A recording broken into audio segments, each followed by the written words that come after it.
Hey there! Hey, thanks for joining us tonight.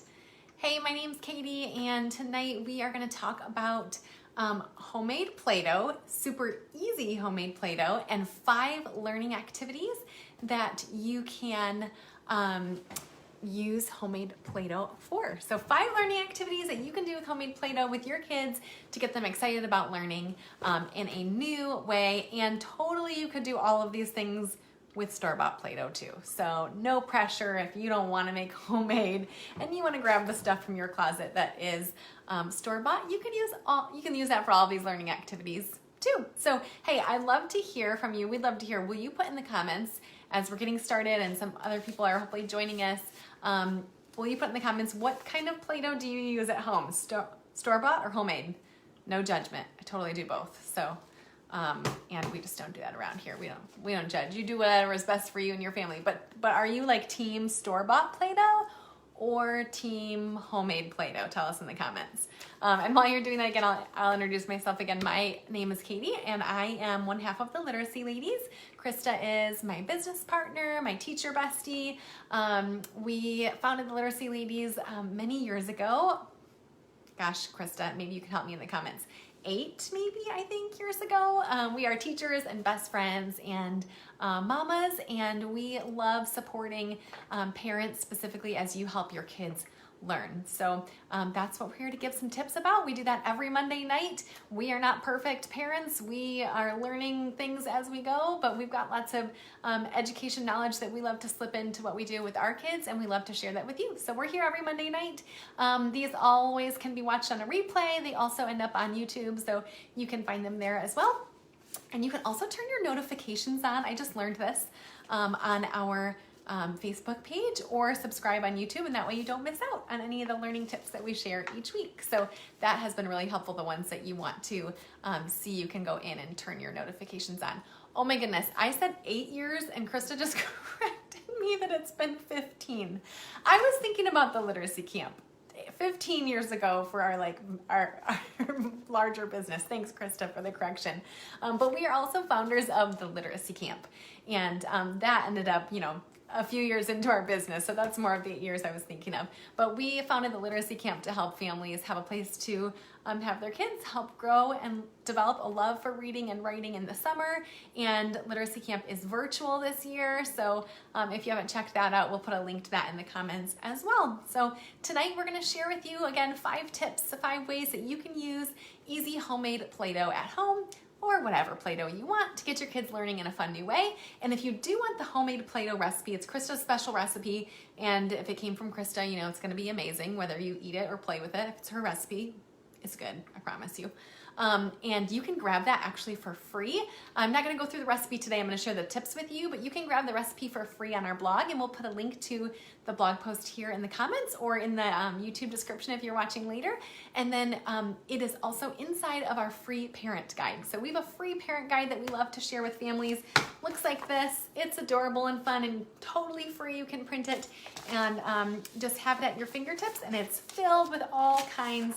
Mine's highlighted and written on, of course, but all kinds of learning tips and easy ways for you to help your kids learn. So inside of that free parent guide, you can get your trusty little recipe, Play-Doh recipe that Krista has created and printed. I like to have it, I know this is a little extra, but I like to have it laminated and inside of the cabinet in the kitchen. And so that way it's just always there. And anytime you want to make homemade Play-Doh, you don't remember. Krista, I'm sure, has it memorized, but I wouldn't be able to do that. So, it has like more than 2 ingredients, Krista. So, I'm kidding. It only has like 4 ingredients. It's so easy, but it's nice to have it printed and ready to go in your kitchen whenever you want to make that homemade Play-Doh. So anyways, let's get started. I want to share those 5 ideas with you. First, why homemade? Some of you are like, why would I do homemade Play-Doh? A couple of reasons that we like to do homemade Play-Doh. One, because it smells nice. It smells so much nicer. It saves you a little bit of money, and also it lasts way longer. So Krista's homemade Play-Doh recipe lasts for like a year, which is crazy for Play-Doh, right? The kind that I get like for the Easter baskets every year, it never lasts that long. So it's super easy to make. It's with stuff that you probably already have at your house, so no crazy special ingredients, and yeah, it lasts forever. So the main reason though, I will tell you that we love to do easy homemade Play-Doh is because the kids think it's really fun to get involved in the creation of it. And when you then present the idea of doing some learning with the Play-Doh, they're way more excited about doing that because they made the Play-Doh. So it's crazy how that works, but when you say something like, hey, let's do some letters in Play-Doh today, remember the kind that we made this weekend? It was so fun. They are way more likely to come running like, yeah, let's do that, when they have felt this excitement about using the Play-Doh because they made it. So it just adds that little extra bit of motivation, and of course, just really fun for them to get involved in the creation of it. So easy homemade Play-Doh recipe, you can grab that in our free guide. Crystal will link it in the comments for you and also in our blog post. And we'll jump into the tips. I want to share with you, once you get that easy homemade Play-Doh ready for you to use, or the store-bought kind if that's your thing, totally fine. Oh yeah, Chris is telling us in the comments, it's also easier to play with. Like you'll notice using it in your hands, it's much easier too. Yes, for sure. And it like feels nicer in your hands afterwards, I would agree as well. So anyways, but once you have that ready to go, we're gonna share with you just 5 new, maybe you've done them before, maybe you haven't, ways to use that Play-Doh with your kids, and works for many age levels. So that's why it's always fun to have Play-Doh around, because it works for the littles and the bigger kids when you get creative with it as well. Okay, here we go.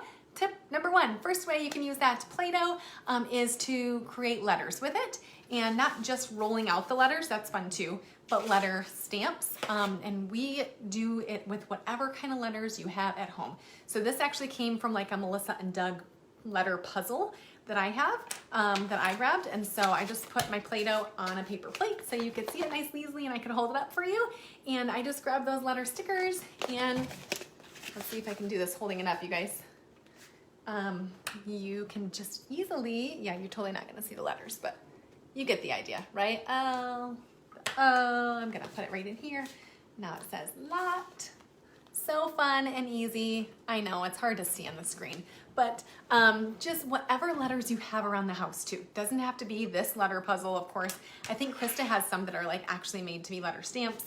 I just grabbed what I have. So I have another letter puzzle that look like these little wooden letters, came from a puzzle, but that totally works too. It doesn't have little handles, but those are great as well for pressing into the Play-Doh. So whatever letters you already have, pushing them into the Play-Doh is a really fun activity. Of course, this can be differentiated. So if you've got preschoolers working on spelling their names, you could use it for that. I know lots of friends that do that.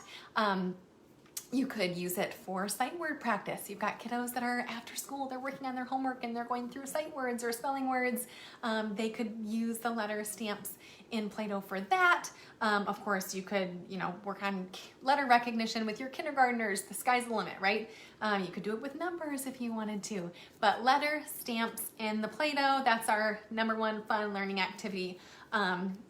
Grab whatever letters you already have around and then differentiate it however works best for you. So one kid's working on their name, Play-Doh's out on the table Saturday morning, another kid's working on stamping out their spelling words, another kid's working on stamping out letters and identifying the letters and letter sounds. So that's the first idea we've got for you. Number 2, we're gonna quick throw 5 ideas at you. I try to go quickly, you guys, because I know you're giving us your precious time, hopefully after your kids have gone to bed, and we wanna honor that time. So here's number 2, is to write in the Play-Doh with a writing utensil. So maybe one that you've thought of before. And as I'm going, please, I just saw a comment. Yeah, I'm gonna get to that. As you're going, please tell us in the comments if you've got other ideas or if these are things you've done before. But yes, Krista, I did put glitter in it. Of course I did. Glitter, just throw the glitter right in there. Okay, all right, but here we go, writing utensil, right? So I just grabbed a pen, one that is closed, right? Now it's open, I'm gonna close it up. And closed writing utensil. Same thing, this is really good for emergent writers that are learning to write. Less frustrating than writing on paper. It makes it way more fun. So they can learn to write their name by writing in the Play-Doh. Oh my goodness, you guys, I'm so sorry that you can't really see it very well on the screen. Maybe it's the color Play-Doh that I chose, but I just wrote my name in there with the writing utensil. Same, you could very easily differentiate. So you can do this with spelling words, with letter recognition, with math problems. They're doing their math homework and your kids are getting frustrated and they're losing steam. Grab the Play-Doh and grab the writing utensils. 2 + 2 is 4. You're putting it right in there, right? It's just a really great way to get them using tactile stuff with their hands and making the learning a little more fun. That's what we're all about. We want to get the kids learning to love learning, and learning to love learning, you know, you got the idea. It's more fun when you throw some Play-Doh in the mix, okay? So writing utensil was the next one. You could use anything. I got an unsharpened pencil here, and that would work the same way. So you're hanging out with kids and saying, hey, let's try to make the letter A. And I have my unsharpened pencil, and I'm making the letter A right in there. So any writing utensil that you have. All right, here's idea number 3, how to use that fun, homemade or whatever Play-Doh you have at home, and that is to retell a story. So this one, again, is really great for different age levels. My 5-year-old enjoys doing this, and I can imagine, you know, even older, much older kids, 3rd graders enjoying this as well. So giving them the opportunity, you need a little more Play-Doh, of course, and a little more time, but giving them the opportunity to retell a story using the Play-Doh helps work on comprehension and in a really fun way. So we read the story Little Blue Truck, if you know that one, Little Blue Truck. It's got the little rhythm to it, and they meet like the different animals on each page, right? So then in retelling the story, my little guy can make the pig with the Play-Doh. You know what? I'm not gonna sit here and make a pig for you guys. This will take me forever, and I won't do that. I won't make you wait that long, and I also won't make you see my ridiculous pig that I make out of Play-Doh, but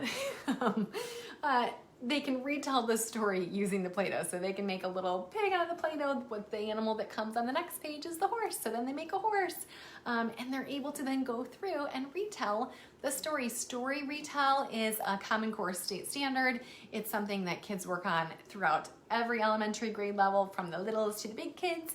And Play-Doh and retelling a story through Play-Doh is a really fun way to do that. So that's our idea number 3, is going through and having them, that's an activity you could do together as you're practicing learning how to retell a story, or it's an activity that they could do independently. We just read a story together. Mom has to get up and go make dinner. Hey, use your Play-Doh to retell the story, and I'm gonna come back and you're going to then tell me what you made out of the Play-Doh. So, oh, hey, Kristen, so glad you're here. And yes, she says, love that idea. Kristen is one of our most favorite literacy camp teachers of all time, and she teaches kindergarten, so she's saying her kinders would love that idea. They totally would. Super fun, and also a great activity for right now. Everybody can have just their own individual Play-Doh in a Ziploc, and yeah, do their own little story retell with their Play-Doh right in front of them. So thanks for being here, Kristen. That's awesome. I'm glad that you love that idea. Okay, here's idea number 4. Are you ready? Number 4, and I love this. Krista gave me this idea that I had not thought of, and I love it, and that is having kids play with Play-Doh while they are listening to a story being read aloud or an audiobook. So especially if you have busy little ones, so my guy is very, very busy, hard to sit still, and so having them be able to play with something tactile like Play-Doh in their hands while they're listening to a story being read out loud is really, really helpful for, you know, just for their body to be able to sit still, but also just helpful to have that tactile element and increase their comprehension. I know that sounds crazy, but it really does make a difference. So I do understand there's like a messy element to that, right? Maybe depending on where they're sitting, but honestly, especially this great kind that Krista has given us the recipe to, it sticks together really nicely, okay? So it's definitely better than if it were crumbling apart and all over. I have no problem even letting my little guy play with this as we're doing bedtime stories. So he's sitting in bed, bedtime stories, and he's doing this while we're reading a book out loud. If we're getting into like a chapter book where he has to sit a little longer or it's a little harder to pay attention, less pictures, that kind of thing. And then an audiobook is another really great idea, whether you're in the car or you're having them listen to audiobooks while you make dinner. Playing with the Play-Doh while they are listening to chapter books or audiobooks is a really, really great idea. So yes, Chris is talking about that in the comments now. Yeah, while you're reading chapter books, I just love that idea, especially for those that you're introducing chapter books to, possibly for the first time. So again, would be fun for, you know, many different age levels. So here we go, number 5 already. This one I just started doing recently, and that is to have kiddos use the Play-Doh for pushing out sounds when they're doing different phonemic awareness activities. So let me explain what that is. It's basically phonemic awareness is them being able to understand and hear the sounds and words, and it's a pre-reading skill that we want all kids to have. So even before they're looking at print at all, we want them to be able to hear the sounds and words, and it's something that you can practice for any preschool, kindergarten, first grade kiddo, any struggling reader. We always go back to make sure they have those phonemic awareness skills first. And so, for example, my son, we're working on those right now and making sure that he can hear middle sounds in words. He's really good at beginning sounds. We've been doing that for a long time, but I want to make sure that he can hear middle sounds. So I might say, as he has the Play-Doh, because again, hard time sitting still over here, and using the Play-Doh has helped so much with this. So I might say, hey, tell me the sounds in cat. And so he's got a ball of Play-Doh and he's pressing out the sounds. So he's going k, at. And when he can press them separately like that, he hears the sounds differently. The tactile element really helps so much. And then I'm saying, what's the middle sound? K, is the middle sound. He's able to identify that. So that is something that's really, really good. Emerging readers, struggling readers, honestly, any kiddo that you're working on hearing sounds and words, it just makes it more fun, right? Nobody wants to just sit while mom is saying, hey, can you tell me what's the ending sound in dog, right? And they're like, oh, right? But if they have a Play-Doh in their hand, it becomes so much more fun, and you are laying the groundwork for your child to be a really good reader, right? So they're sitting with the Play-Doh and they're saying, g, g is the ending sound. So pressing out sounds in Play-Doh is our last tip. We shared 5 with you today, 5 easy ways that you can grab your Play-Doh and help learning become more fun at your house. Great for homeschool families, you guys, but for any family. Good Saturday morning activity, as I mentioned, homework extension, way for you to add that tactile element when they're working on homework after school, or a great way to continue summer learning. So grab your recipe for our free homemade Play-Doh. You will love it. I am totally not a homemade girl. I would normally go store-bought anything, right? Even the food in my kitchen. But Krista has transformed me into a homemade Play-Doh believer now. It is so easy to make and it smells so much better and it's amazing and it lasts forever. So go grab your recipe. It is inside your free guide that we'll link in the comments for you. There's that really beautiful printable there for you. Plus you get all the amazing other good stuff in there. And it's also in the blog post that we'll share with you as well. So that'll be in the comments or in the description if you are watching later on. So glad that you were here to grab some of those, and we can't wait to hear if you use them. Please come tell us how it works for you and your family. And if you're looking for other fun ways to get your child learning this summer, we would love to have your family join us at Virtual Literacy Camp. So hopefully this kind of gives you a taste into how we believe in approaching learning. We want it to be fun. That's what gets kids engaged and makes a difference in their skills. So it is Virtual Literacy Camp. It's like summer school, but way more fun, right? So it doesn't feel like school. It feels like a really exciting, fun learning opportunity. It is not sit in front of the screen the whole time. There are videos that you can use whenever they work out conveniently for your family. And then we encourage kiddos to take what they're learning and do some reading and some writing. They do hands-on projects. It's all pre-recorded and flexible, so you can use it whenever it works best for you. So Virtual Literacy Camp is our new baby, and we are loving it, and so many families are loving it too, and we're really excited to share it with you. So we'll put a link to that in the comments as well.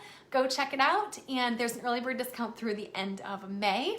And either way, we hope that you go grab some Play-Doh fun with your family. Thanks for hanging out with us tonight, and we will see you next Monday.